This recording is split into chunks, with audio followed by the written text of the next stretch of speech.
esa hambre que pasó Jesús en el desierto, ese como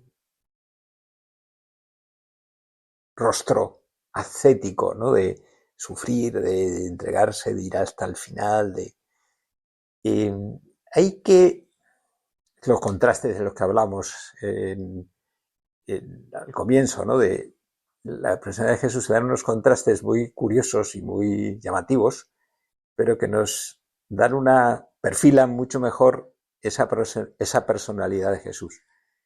Eh, pues esa forma de empezar su misión, que fue el desierto, contrasta de una manera muy fuerte con el primer milagro que hace Jesús y que marca también un comienzo. Empieza todo lo que son los signos, ¿no? Los milagros, que marcan eso, su misión, ¿no? De hecho, y es el milagro de las bodas de Caná. Ese fue su primer milagro, por el que, dice el Evangelio, dice San Juan, sus discípulos creyeron en él. No es que no creyeran de antes, ¿no? Pero porque ya lo veremos, ¿no? Ya habían visto al Mesías ahí. Pero fue como la confirmación, ¿no? Es el Mesías.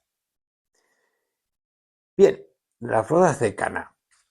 Es muy significativo. Tal vez sea uno de los milagros más significativos de Jesús, sobre todo porque es el primero.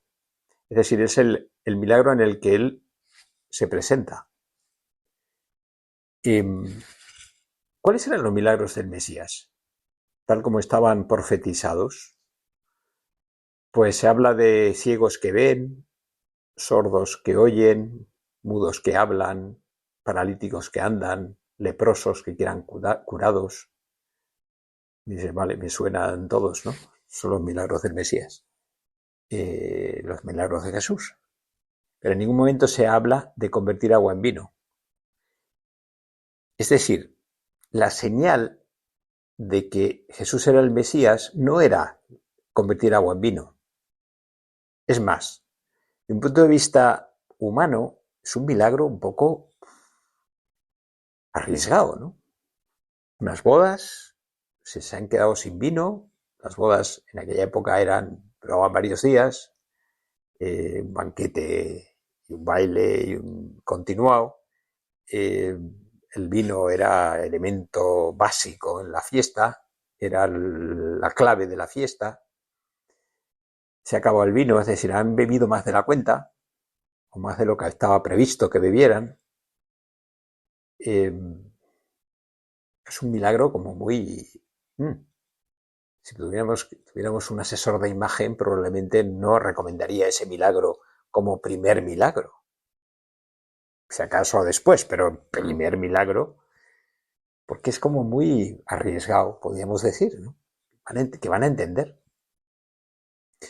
Bien, ¿cómo se desarrolla ese milagro? Es María, su madre, la que se da cuenta de que se han quedado sin vino. Es decir, una necesidad.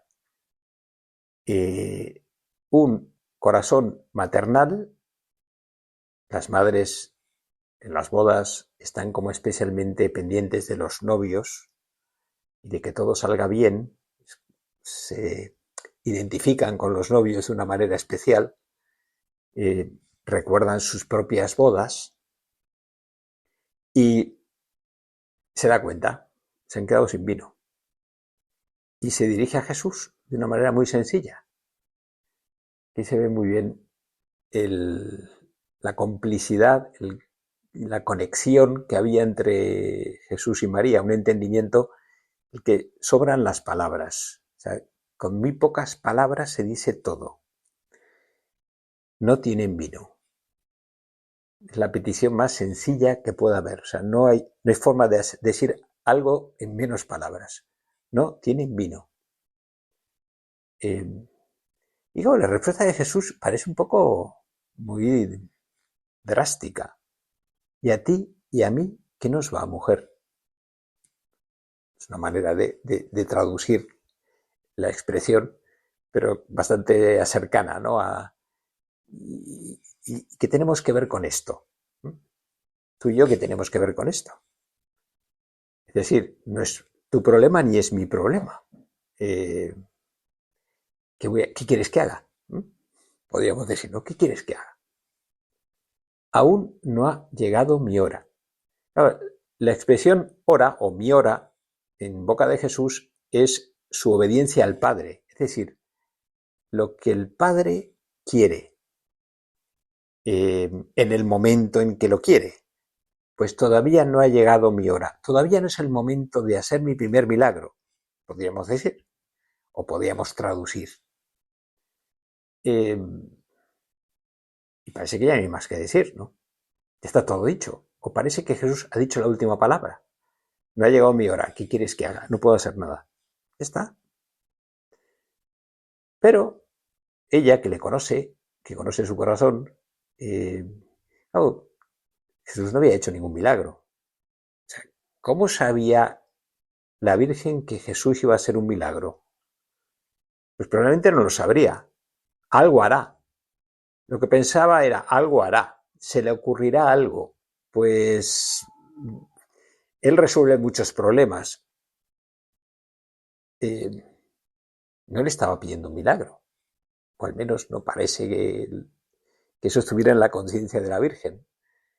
Le dice simplemente a los criados, haced lo que os diga.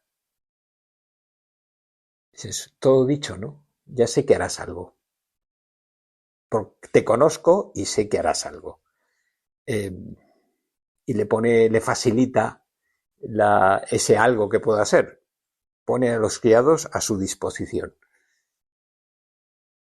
Se ve que ella en esa fiesta era importante, era un familiar importante en esa boda, porque si no, no tenía esa autoridad sobre los sirvientes. Bien, claro, aquí es una cosa llamativa, ¿no? Aquí Jesús, haciendo el milagro y además haciéndolo como lo hizo, dice mucho, porque es, un momento, entonces Dios puede cambiar de planes. Antes no y ahora sí. Ha habido un cambio, ¿no? Antes dijo que no y ahora sí. Ha habido un cambio. Ante la petición de la madre, Dios ha cambiado sus planes. Lo que no iba a ser el primer milagro se convierte en el primer milagro. Es una visión de Dios muy distinta a la que a veces podemos estar acostumbrados. Como si Dios ya lo supiera todo, ya estuviera todo previsto y pidas lo que pidas o hagas lo que hagas, será lo que tenga que ser. Y ya. O no. Según esto parece que Dios también se sabe adaptar a nuestras necesidades. Es lo que hace. Se adapta a las necesidades. Lo que estaba previsto se queda a un lado y lo que se hace es satisfacer una necesidad. Una necesidad además muy tonta. ¿Qué más da que se hayan quedado sin vino? Pues sí, pasará un poco de ridículo, la fiesta quedará un poco, pero mira, no se muere nadie, ¿no? Bien, pues Jesús no simplemente hace el milagro, cambia sus planes, sino que además le dice, llenad esas vasijas, unas 6 vasijas que habían ahí para la ablución de los judíos. Ahí estaba el agua donde se lavaban y hacían sus abluciones rituales. Y nos dice el Evangelio cuánto, más o menos, cuánto volumen tenía. Que habían entre 500 y 700 litros, lo que viene a ser entre 500 y 700 litros. Llenadlas, y la llenaron hasta arriba, dice el Evangelio. Sacádsela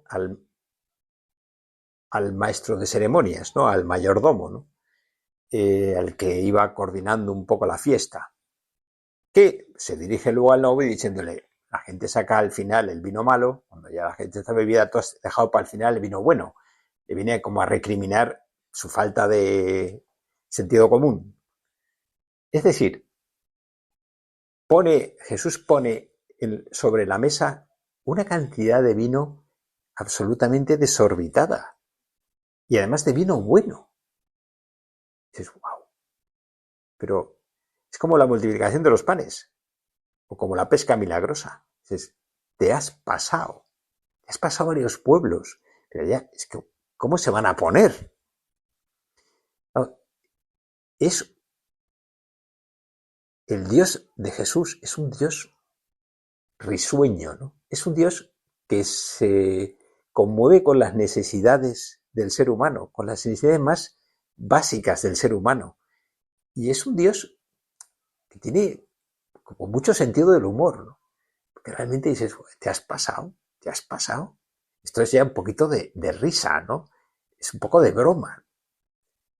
Y no es un Dios mezquino, no es un Dios puritano que, uy, cuidado, que me van a poner.